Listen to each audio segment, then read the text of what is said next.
எதிர்க்கட்சியில் இருக்கின்ற தமிழ் முஸ்லிம் 6 கட்சிகள் சேர்ந்து அண்மையிலே ஒரு ஊடக மாநாட்டை நடத்தியிருந்தார்கள். இவர்கள் எதிர்க்கட்சியில் இருந்து கொண்டு ஒன்றாக சேர்ந்து இணைந்து தமிழ் மக்களுடைய பிரச்சனைகளை தீர்க்கப் போவதாக கிளம்பி இருக்கிறார்கள். பிரதானமான 3 பிரச்சனைகளை அவர்கள் முன்வைத்தார்கள் என்பதெல்லாம் உங்களுக்கு தெரியும். ஆனால் இவர்களுக்கென்று சொல்லி ஒரு உத்தியோகபூர்வமான ஒரு பெயர் என்பது அப்போது வைக்கப்படவில்லை. அப்போது பல பேர்களை இவர்கள் அழைத்தார்கள். கூட்டு தமிழ் எதிர்க்கட்சி என்று அழைத்தார்கள். ஜிஎல்பீரிசனுடைய தமிழ் வேசனாக இது என்று அழைத்தார்கள். இப்படி அழைக்கின்ற இந்த வேளைதான் இவர்களுடைய முதலாவது கூட்டம் என்பது பாராளுமன்றத்திலே கடந்த பாராளுமன்ற அமர்வுகளின் போது நடந்திருக்கிறது. இந்த கூட்டத்திலே இவர்கள் முதலாக இவர்கள் செய்த வேலைதான் இந்த கூட்டணிக்கு ஒரு பெயர் வைக்க வேண்டும் அப்படி என்கிற அந்த விடயம். அந்த அடிப்படையிலேயே தான் இவர்கள் ஒரு பெயரையும் வைத்திருக்கிறார்கள். தமிழ் பேசும் மக்களின் அரசியல் பேரவை. உண்மையிலே ஒரு வெயிட்டான ஒரு பெயராகத்தான் இது இருக்கிறது. ஒரு நல்ல பெயர், அரசியல் பேரவை என்பது ஒரு நல்ல பெயராக இருக்கிறது. எனவே இதன் பிறகு இவர்களை நாங்கள் இப்படித்தான் கூப்பிட வேண்டும், தமிழ் பேசும் மக்களினுடைய அரசியல் பேரவை என்றுதான் இவர்களை கூப்பிட வேண்டும். இவர்களுடைய கூட்டம் தான் முதலாவது கூட்டம் தான் பாராளுமன்றத்திலே கடந்த வாரம் நடந்திருக்கிறது. இதில் பேசப்பட்ட பல விடயங்கள் குறித்து தான் நாங்கள் இன்று பேசப்போகிறோம்.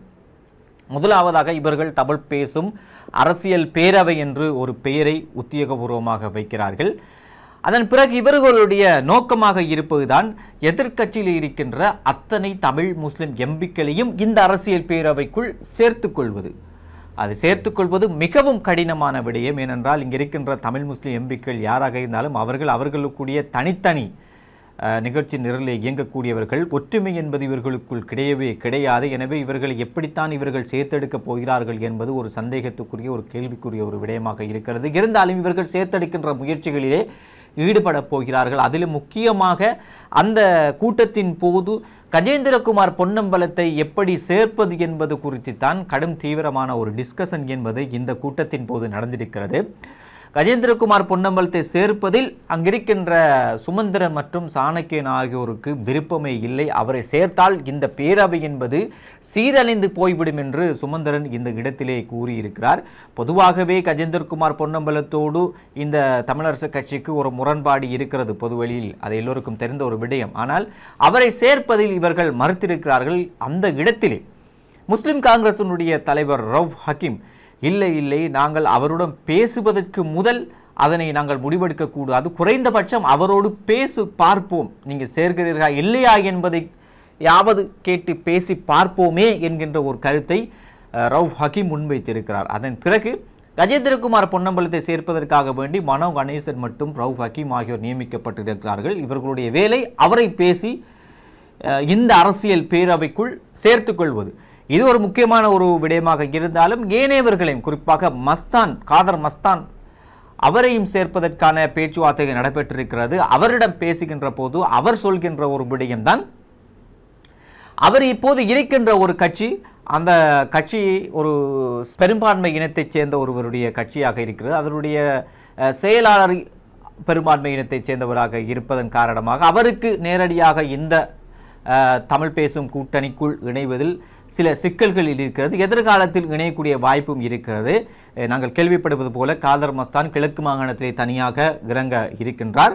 அது உறுதியான ஒரு விடயம். ஆனால் அவர் ஒரு புதிய கட்சியையும் பதிவு செய்திருக்கிறாராம்.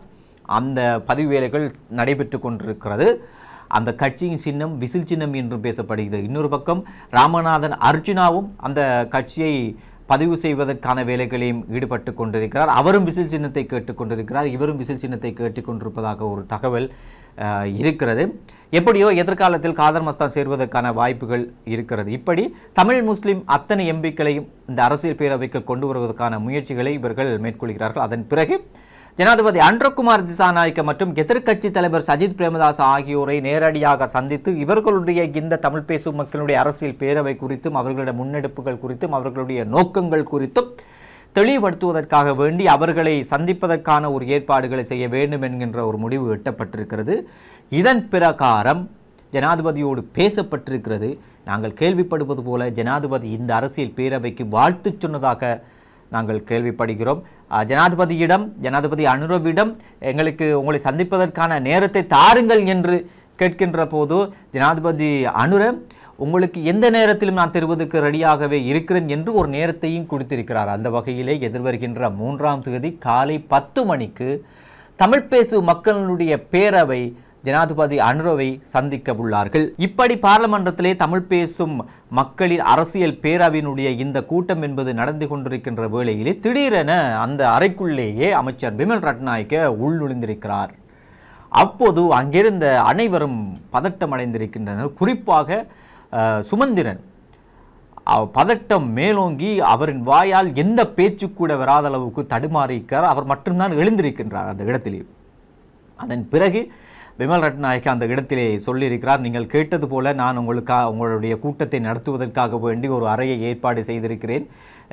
நீங்கள் கேட்டதை நான் செய்திருக்கிறேன் என்று பிமல் ரட்நாயக்க சொல்ல, அதற்கு அங்கிருந்த சுமந்திரன் ஒரு நகைச்சுவையாக அப்படியே எங்களுக்கு தமிழ் பேசும் மக்கள் ஒரு தனி பார்லமன்றம் சரி அமைத்து தாருங்கள் என்று கேட்க, அங்கிருந்த ரவுஃப் ஹக்கீம் இன்னும் நகைச்சுவையாக பிரபாகரனை சந்தித்த நேரம் அவரும் அதே கூறியிருந்தார் என்று பேச, அதன் பிறகு அங்கிருந்து சரி நீங்கள் கூட்டத்தை நடாத்துங்கள் என்று சொல்லிவிட்டு பிமல் ரட்நாயக்க வெளியிலே சென்றிருக்கிறார். இவர்களுடைய ஊடக மாநாட்டின் போது ரிஷாட் பதுயுதீன் கலந்து கொண்டிருந்தார். ஆனால் இவர்களுடைய முதலாவது கூட்டத்திலே அவர் கலந்து கொள்ளவில்லை. அவர் சார்பாக அவருடைய கட்சியினுடைய 2 பார்லமெண்ட் உறுப்பினர்கள், அவர்கள் 2 பேருடைய பேரும் தாகிர் தான், அந்த 2 பார்லமெண்ட் உறுப்பினர்களும் இந்த கூட்டத்திலே அவர் சார்பாக கலந்து கொண்டிருக்கிறார்கள். ரிஷாட் பதுயுதீன் இந்த கூட்டத்திலே கலந்து கொள்ளவில்லை. கூட்டு எதிர்க்கட்சியினுடைய கூட்டம் என்பது ஜிஎல்பிஎஸ்னுடைய வீட்டில் நடப்பது போல இவர்களுடைய இந்த தமிழ் பேசும் மக்களுடைய அரசியல் பேரவையினுடைய கூட்டம் பார்லிமெண்டில் தான் நடைபெறும் என்றும் சொல்லப்படுகிறது. அதே நேரம் இவர்கள் ஜனாதிபதியை சந்திக்கின்ற நேரத்தில் அந்த சந்திப்பதற்காக வேண்டி திகாம்பரம், இவர் தமிழ் முற்போக்கு கூட்டணியிலே பாராளுமன்ற உறுப்பினராக இருக்கிறார், இவர் நான் சந்திக்க வர மாட்டேன் என்பது குறித்து பேசியிருக்கிறார்.